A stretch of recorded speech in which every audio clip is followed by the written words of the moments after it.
Semuanya, selamat siang. Hari ini kita akan belajar tentang memodifikasi RPP di masa pandemi. Itu ya. Kalau saya sendiri, Rizky Ramadhani, saya koordinator pengetahuan dari Kampus Guru Cikal, dan sejak adanya pandemi dan sekolah diminta untuk belajar dari rumah, saya ditunjuk sebagai ketua sekolah lawan corona. Tentang sekolah lawan corona itu apa, nanti akan saya bahas setelah ini. Kemudian saya 7 tahun pernah menjadi guru SMA di Pekalongan. Kemudian saya juga seorang YouTuber, Bapak Ibu. Ya Anak YouTuber yang muda.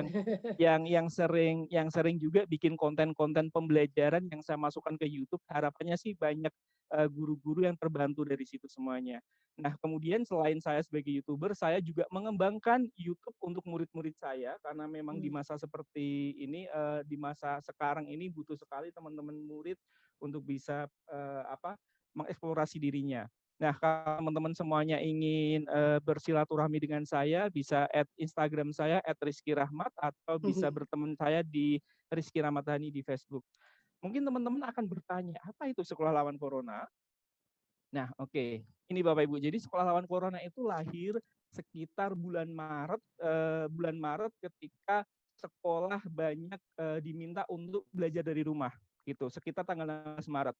Awalnya kami membuat sebuah kegiatan diskusi di kanal Telegram setiap malamnya.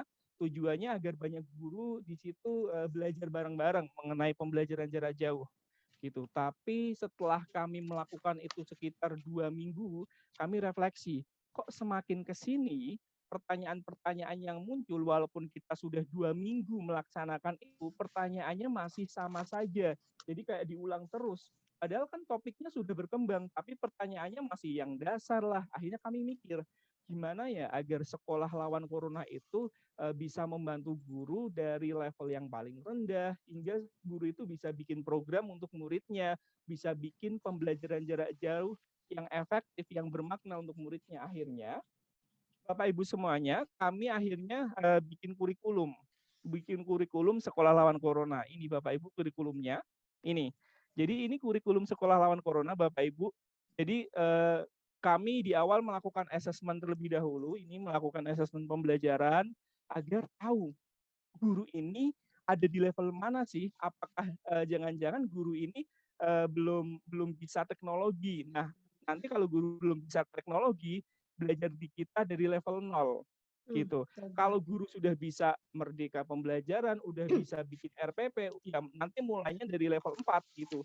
Guru-guru yang ikut sekolah lawan corona memulainya berbeda-beda itu. Nah, itu Bapak Ibu, dan ini sudah mulai berjalan di Jawa Tengah. Alhamdulillah responnya luar biasa, bagus sekali guru-guru ikut dari level 0, ada yang guru yang udah sepuh Bapak Ibu semuanya yang mulai dari level 0 dan sekarang sudah sampai level 5.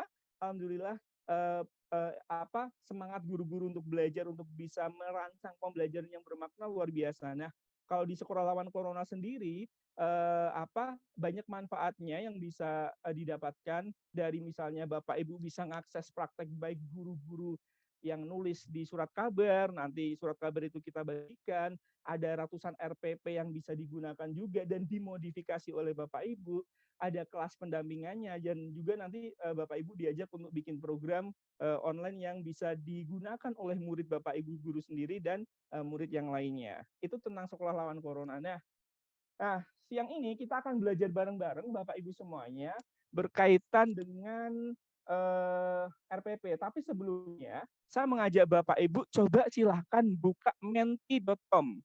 Silahkan buka menti.com, kemudian isikan kode 922524. Ya. Buka menti.com, kemudian isikan kode 922524. Kita akan lihat nanti hasilnya ya.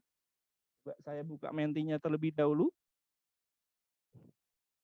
Jadi buka menti.com, silakan Bapak Ibu. Oke, saya lihat hasilnya terlebih dahulu. Sambil proses ya. Jadi buka menti.com, silakan Bapak Ibu yang ada di YouTube atau di Zoom bisa buka menti.com, isikan kodenya 922524. Kita akan melakukan asesmen terlebih dahulu berkaitan dengan ini, berkaitan dengan materi ini. Oke. Ya. Pertanyaan pertama, silakan bisa diisi Bapak Ibu. Ya, menti.com kemudian 922524.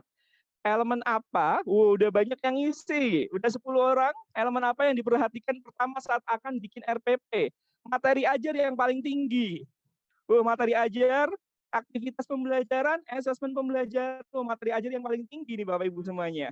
Asesmen 11, aktivitas materi ajar yang paling tinggi. Ternyata kita harus memperhatikan materi ya kalau dari sini ya. Dilihat materi ajar 64%, asesmennya udah 140 guru. Wow, banyak sekali ini yang sudah mulai mengisi teman-teman semuanya. Udah 160, 170 guru, 180 guru. Ternyata banyak sekali.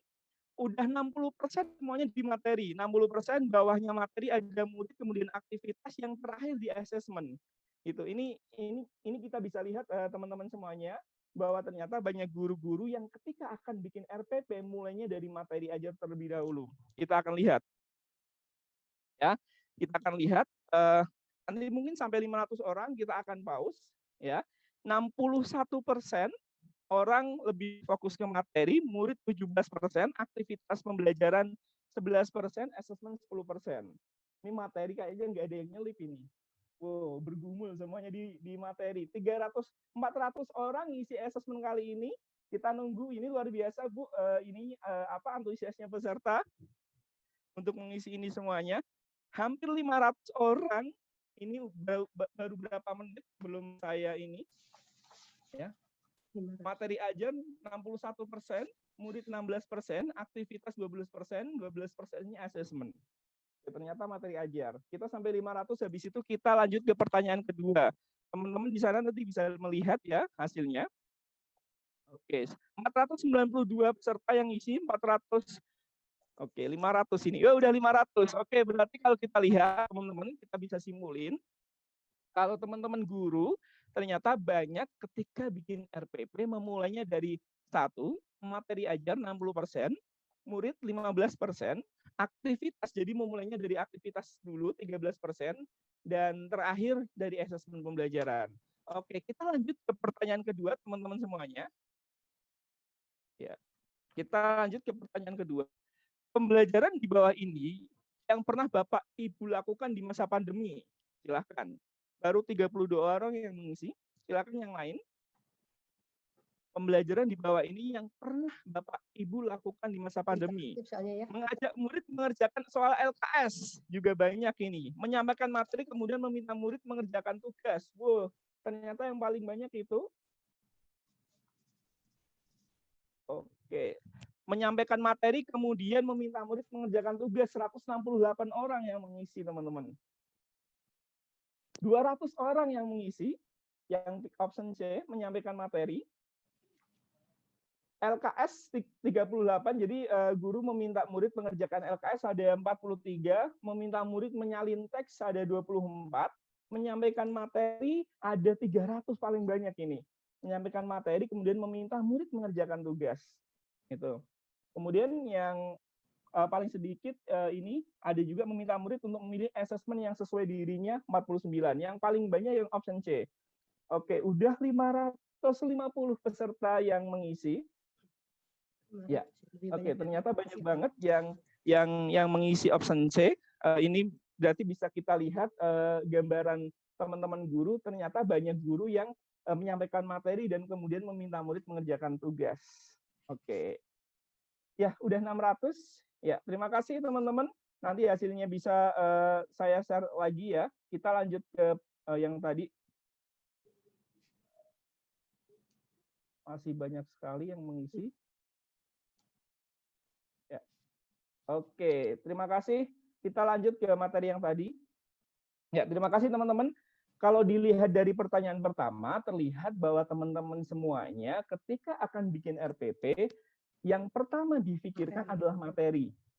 Itu tadi ya, yang difikirkan adalah materi. Yang kedua, banyak teman-teman guru yang memulai membuat pembelajaran yang menyampaikan materi dan kemudian ngasih tugas. Oke. Aku punya cerita teman-teman. Ada seorang murid namanya Wawan. Ini aku tuh diceritakan oleh salah seorang temanku di daerah Petongriono Pekalongan, itu daerah yang dataran tingginya di Pekalongan. Ke sana aksesnya lumayan susah. Jadi ceritanya gini, jadi sejak adanya pembelajaran dari rumah, temanku guru itu bingung gimana cara membuat pembelajaran jarak jauh. Itu temanku itu bingung membuat pembelajaran jarak jauh itu kayak apa, sampai akhirnya di minggu-minggu awal dia nggak ngelakuin apa-apa, teman-teman. Mungkin teman-teman ada yang seperti itu juga, dia nggak ngelakuin apa-apa karena bingung. Di minggu kedua dia ngasih soal, nyuruh untuk nyalin teks dan lain sebagainya gitu. Nah kemudian karena dia disuruh piket sekolahan, ke minggu ketiga dia ke sekolahan.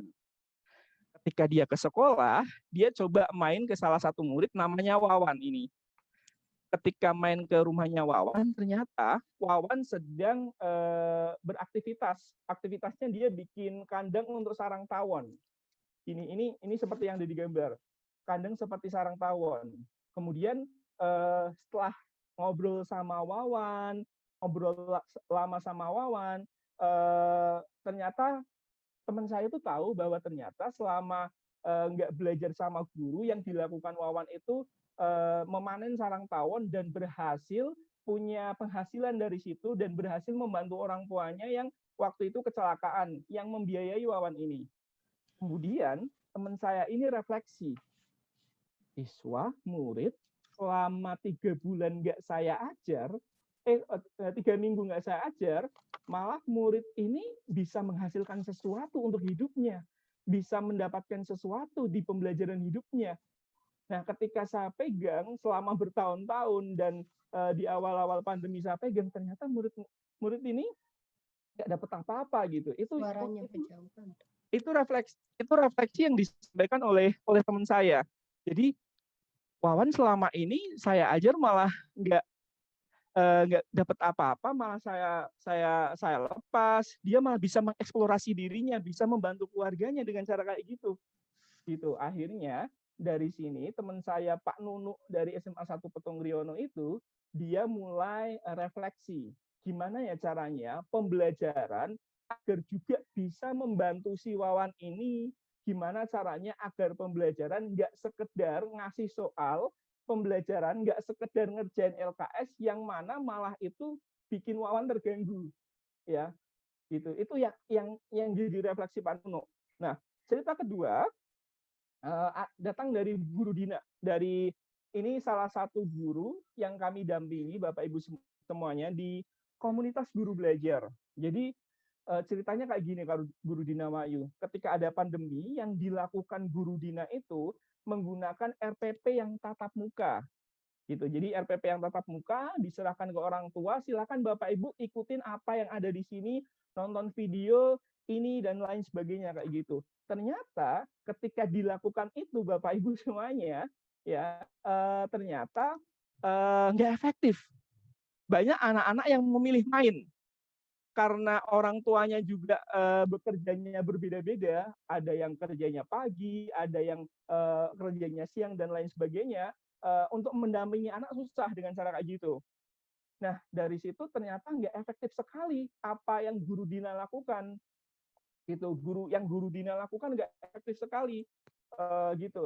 Akhirnya Guru Dina refleksi, gimana ya caranya agar bikin pembelajaran RPP di pandemi ini yang bisa efektif, yang bermakna gitu. Akhirnya yang dilakukan Guru Dina adalah mengajak ngobrol Bapak Ibu, mengajak ngobrol orang tua dan murid. Di sana ada sarana prasarana apa aja sih? Bapak ibunya berangkatnya kapan aja sih? Kerjanya kapan sih? Gitu. Apa sih aktivitas, apa mainan yang dimiliki anak-anak gitu. Diajak ngobrol orang tua dan muridnya. Data-data itulah yang Guru Dina gunakan untuk merancang RPP. Gitu. Jadi akhirnya habis itu Guru Dina ngerancang RPP-nya nggak langsung. Yang dilakukan adalah memahami murid dan orang tua terlebih dahulu, nggak langsung. Dan habis itu dia baru bikin rancangan pembelajarannya agar sesuai itu. Oh ternyata ada murid yang nggak punya kuota, oh ternyata ada murid yang nggak gini, itu disesuaikan. Nah PR-nya bagi kita semuanya, Bapak Ibu semuanya, gimana caranya agar membuat pembelajaran seperti Guru Dina atau Guru Nunu yang nanti akan saya sampaikan. Nah ini yang kami lihat di sekolah lawan corona banyak miskonsepsi pembelajaran jarak jauh. banyak teman-teman guru yang menganggap bahwa pembelajaran jarak jauh itu pembelajaran biasa. Itu beda Bapak Ibu, fasilitasnya beda ya. Sekali lagi fasilitasnya beda. Setiap anak ada yang punya HP, ada yang kesulitan sinyal itu. Jadi kita nggak bisa menyamakan cara kita mengajar murid. Itu satu. Tapi yang terjadi di lapangan itu masih banyak dari kita semuanya yang melakukan pembelajaran jarak jauh mengibaratkan seperti pembelajaran biasa. Itu yang kita lihat. Kemudian miskonsepsi yang kedua adalah pembelajaran jarak jauh adalah pembelajaran yang bisa langsung diikuti murid. Jadi tanpa perlu ngobrol, tanpa perlu ngelibatin orang tua, yang penting langsung ajar, yang penting langsung tancap gas, yang penting langsung ngerjain LKS. Nggak bisa Bapak Ibu. Jadi pembelajaran jarak jauh itu beda. Perlu adanya sesuatu yang kita cari tahu dulu di awal. Itu ya. Kemudian kita sering mengibaratkan pembelajaran jarak jauh itu pembelajaran daring atau online. Kan jadi banyak alasan yang saya dengar ketika saya menemani teman-teman guru di sekolah lawan corona. Sinyalnya susah Pak, jaringannya susah Pak, ininya susah gitu. Ya ini karena ini miskonsepsi yang terjadi bahwa pembelajaran jarak jauh kita artikan dengan pembelajaran online, padahal pembelajaran jarak jauh itu bisa juga bukan online gitu. Kita misalnya sebagai guru, ada guru Iwan nih di Bandung, dia mengunjungi muridnya, itu pembelajaran jarak jauh yang nggak bisa diadakan di satu tempat yaitu kelas gitu Bapak Ibu. Nah kemudian miskonsepsi berikutnya pembelajaran jarak jauh adalah pembelajaran yang dikendalikan penuh oleh guru. Nah ini miskonsepsinya. Jadi apapun semuanya kendalinya dari guru. Padahal peran orang tua, melibatkan murid, ini di sini sangat penting sekali di pembelajaran jarak jauh. Nanti kita akan bahas. Ya. Kemudian berikutnya pembelajaran jarak jauh adalah pembelajaran tanpa melibatkan orang tua. Padahal peran orang tua itu di sini penting banget gitu. Kayak guru Dina tadi, guru Dina itu kalau nggak ngelibatin orang tua dia nggak akan bisa membuat pembelajaran yang bermakna. Kemudian terakhir, nah ini yang mungkin kayak tadi yang saya lihat di asesmen yang kedua, pembelajaran jarak jauh adalah memberikan tugas setelah materi disampaikan, yang penting ngasih tugas. Setelah materi disampaikan, yang penting ada tugas. Itu yang kami lihat di lapangan. Itu yang miskonsepsi yang ada di lapangan. Nah, bagaimana PR-nya, pertanyaannya adalah bagaimana merancang pembelajaran di masa seperti ini. Ini Bapak Ibu. Nah, kami di Kampus Guru Cika mencoba membantu teman-teman guru semuanya untuk membuat RPP dengan membuat kanvas. Ini kanvas RPP Merdeka Belajar. Tadi Pak Ari tadi pagi di sesi 1 mungkin udah menyampaikan kayak gini. Jadi kalau teman-teman semuanya pernah mendengar kanvas bisnis model, ini kita memodifikasi untuk pembelajaran. Jadi untuk mempermudah ketika kita bikin RPP. Nah, ini elemen-elemennya dalam kanvas Merdeka Belajar dan misinya harus urut Bapak Ibu. Kalau Bapak Ibu tadi menyampaikan apa sih yang harus diperhatikan ketika akan bikin RPP, jawaban pertama adalah materi. Padahal kalau di kanvas RPP Merdeka Belajar yang kami bikin Bapak Ibu, bisa dilihat semuanya, ya. Cakupan atau materi itu malah di poin terakhir. Itu. Jadi cakupan atau materi itu di poin terakhir. Itu. Yang paling utama ketika kita akan merancang pembelajaran yaitu profil murid Bapak Ibu. Gitu. Jadi kita harus mengetahui profil murid terlebih dahulu. Misalnya apa aja yang perlu dipetakan di profil murid, minat murid, cara belajar murid, pekerjaan dan kebiasaan orang tua, sarana prasarana kita petakan dulu sebelum bikin pembelajaran. Tujuan pembelajaran juga sama ini. Setelah kita memetakan murid yang kita ajar kayak apa, kita langsung tuh ke tujuan pembelajaran itu. Apa capaian belajar yang ingin dicapai, kompetensi apa sih yang ingin dicapai si anak-anak. Nah ini benar kata Pak Prapto tadi, ini kalau bisa jangan sekedar satu mapel, bisa dari berbagai mapel yang menghubungkan kompetensi-kompetensi di luar mapel gitu. Kayak tadi yang dicontohkan Pak Prapto itu bikin project ya, project based learning ini bisa dilakukan Bapak Ibu. Nanti saya ada contohnya. Kemudian setelah profilnya udah, tujuan pembelajarannya udah, yang berikutnya adalah menentukan assessment atau bukti assessment dan assessmentnya apa. Jadi apa produk yang dihasilkan dari pembelajaran itu, gitu. Apa produk yang dihasilkan dari pembelajaran itu perlu ditulis di buktinya. Kalau assessmentnya Apa penilaian? Melalui rubrik, checklist, checklist oleh orang tua, checklist oleh masyarakat, checklist oleh guru yang mengunjungi, bisa kayak gitu. Jadi penilaiannya pun bisa beragam. Nah, ini tadi juga sama. Kalau aku lihat banyak Bapak Ibu yang memulai dari aktivitas pembelajaran. Padahal aktivitas pembelajaran itu setelah bukti. Jadi setelah kita tahu goals-nya itu mau kemana, misalnya kita mau bikin produk apa dari pembelajaran itu, baru kita bisa mau merancang caranya untuk sampai ke sana bagaimana. Itu caranya. Nah, baru terakhir adalah cakupan materi apa aja yang bisa masuk di sini. Itu tuh bisa masuk di situ. Ini aku ada contohnya Bapak Ibu. Ada contohnya. Oke. Nih contohnya. Aku udah bikin ini, misalnya profil murid di minatnya itu adalah jadi gini, ya di minatnya sebagian besar murid ini kanvas yang sudah terisi Bapak Ibu ya. Kalau tadi yang masih kosong, kalau ini yang belum terisi, yang sudah terisi sorry. Jadi misalnya minat murid, sebagian besar murid suka bersosial media minatnya, sebagian besar murid suka mengeksplorasi sesuatu. Tuh, sarana prasarana, 50% murid memiliki HP sendiri, 30% murid punya orang tua HP-nya, 20% tidak memiliki HP. Ini perlu kita ketahui ya dari memetakan profil murid. Kemudian pekerjaan orang tuanya. Sebagai orang tua murid bekerja di pabrik, lainnya adalah buruh tani dan pembatik yang bekerja antara pukul 8 sampai pukul 3. Nah, ini kita juga bisa memetakan, Bapak Ibu semuanya, kita juga bisa memetakan kebiasaan orang tua. Kayak tadi di awal guru Dina nggak ngelakuin ini, kerepotan sendiri. Memetakan di awal.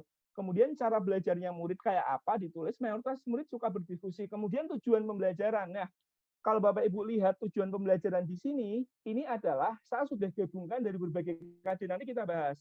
Pertama, tujuannya mengidentifikasikan produk yang bisa diproduksi sendiri di rumah, mengkomunikasikan proses produksi dari bahan-bahan yang tersedia di sekitar rumah, merancang brand, sampai akhirnya murid bikin iklan produk itu. Itu buktinya adalah produk yang diproduksi berasal dari lingkungan sekitar. Jadi bukti dari pembelajaran itu berhasil atau enggaknya, setiap murid punya produk yang bisa diproduksi. Assessment-nya ini unik Bapak Ibu. Assessment-nya adalah pakai checklist. Checklist itu yang ngisi adalah orang yang sekitar rumah. Bisa kakak, bisa ibu. Oh ternyata produkmu itu kayak gini lah. Yang checklist itu orang tua Bapak Ibu. Orang tua, ngelibatin orang tua. Checklist juga kakak juga boleh. Nah ini kalau biasanya di PTM pembelajaran tatap muka itu kita ketemu siswa di kelas dengan waktu yang sama, sarana prasarana yang sama, itu biasanya strateginya satu. Nah, kalau misalnya PJJ kayak gini, strateginya tuh saya bikin dua.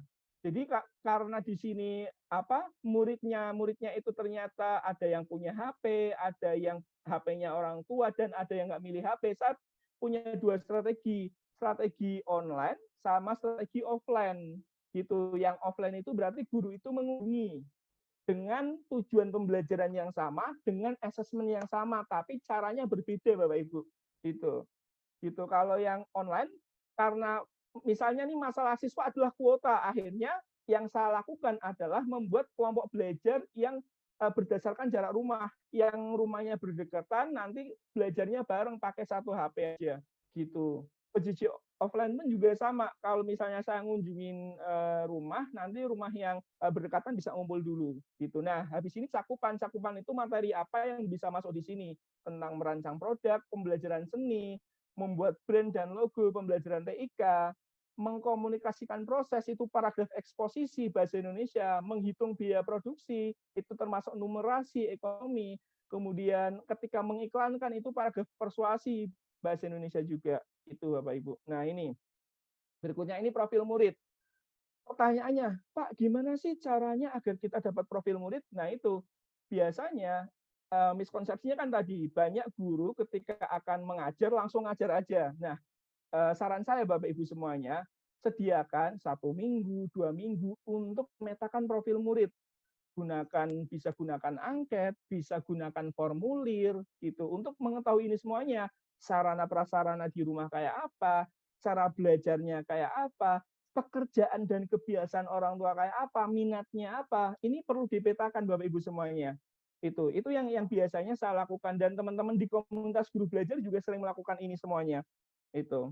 Jadi ini penting banget Bapak Ibu untuk kita bikin RPP. Kemudian, nah, tujuan pembelajarannya tadi ini, jadi tujuan pembelajaran yang tadi saya tulis itu sebenarnya itu berbagai kompetensi dari berbagai mapel. Kayak tadi yang disampaikan Pak Prapto itu bagus banget.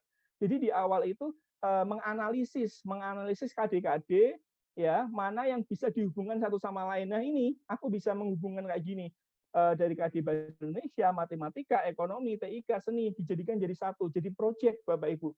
Gitu, jadi sebuah project, ya. Gitu. Nah, buktinya itu bahwa anak itu berhasil sampai tujuan pembelajarannya adalah adanya produk yang diproduksi dari bahan-bahan yang ada di sekitar.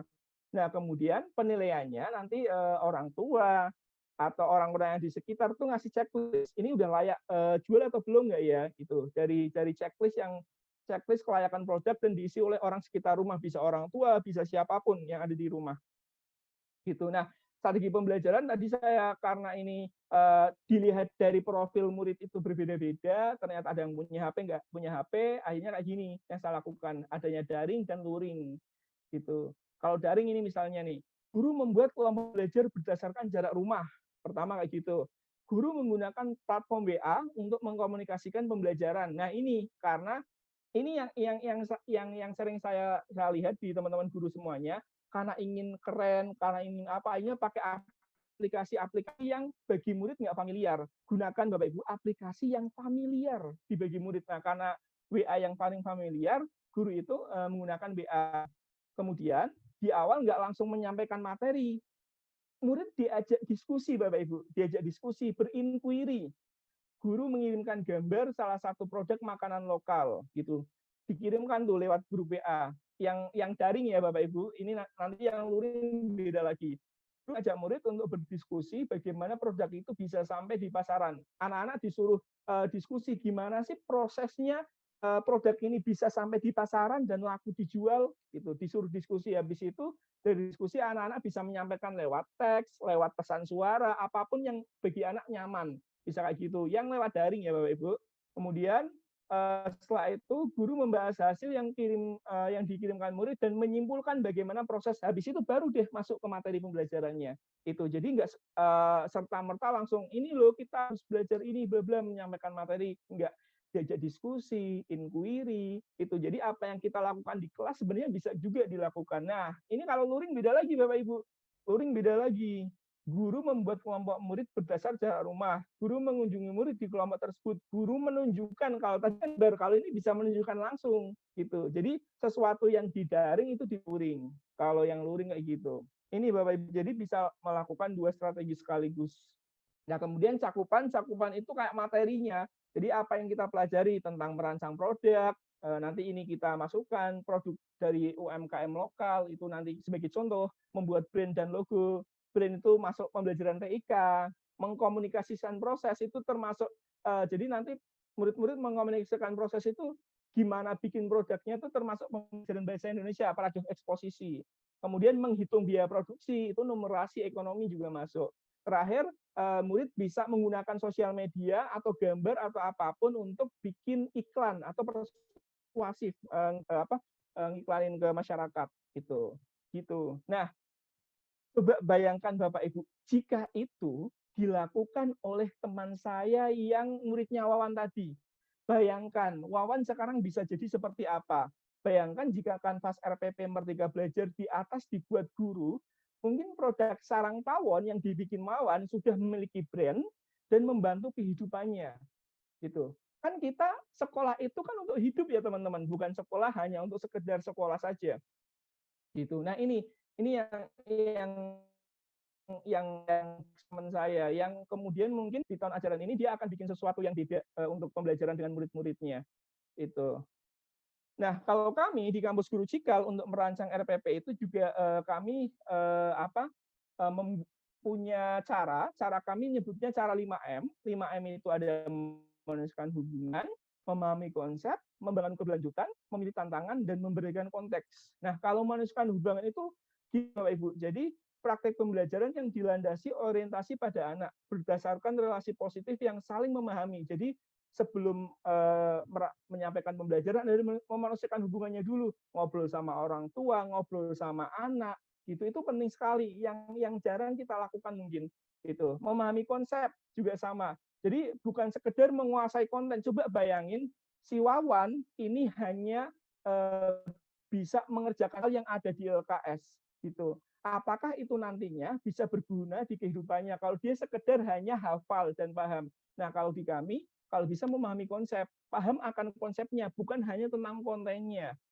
Membangun keberlanjutan, biasakan umpan balik, nggak sekedar ngasih nilai, ini 80, kerjaanmu keren, kerjaanmu jos, nggak kasih umpan balik, kurang di mana, kelebihannya apa yang bisa diperbaiki, bagaimana caranya, itu perlu dilakukan di pembelajaran kita. Memilih tantangan, membiasakan anak untuk memilih tantangan, nggak kita serta-merta produk yang dibikin harus ini, produk yang dibikin harus itu, nggak memilih tantangan. Biarkan anak-anak memilih apa yang dia suka, apa yang dia kuasain. Gitu, memberdayakan konteks itu bisa kayak tadi memberdayakan yang ada di sekitar. Misalnya Wawan tadi memberdayakan karena di tempat Wawan banyak tawon, akhirnya dia memberdayakan ini. Gitu. Coba bayangkan kalau pembelajarannya jauh dari dia akan kesulitan sekali. Gitu. Nah, saya ada sebuah video teman-teman semuanya. Jadi ini salah satunya berkaitan dengan RPP tadi. Sorry, bentar, saya putarkan.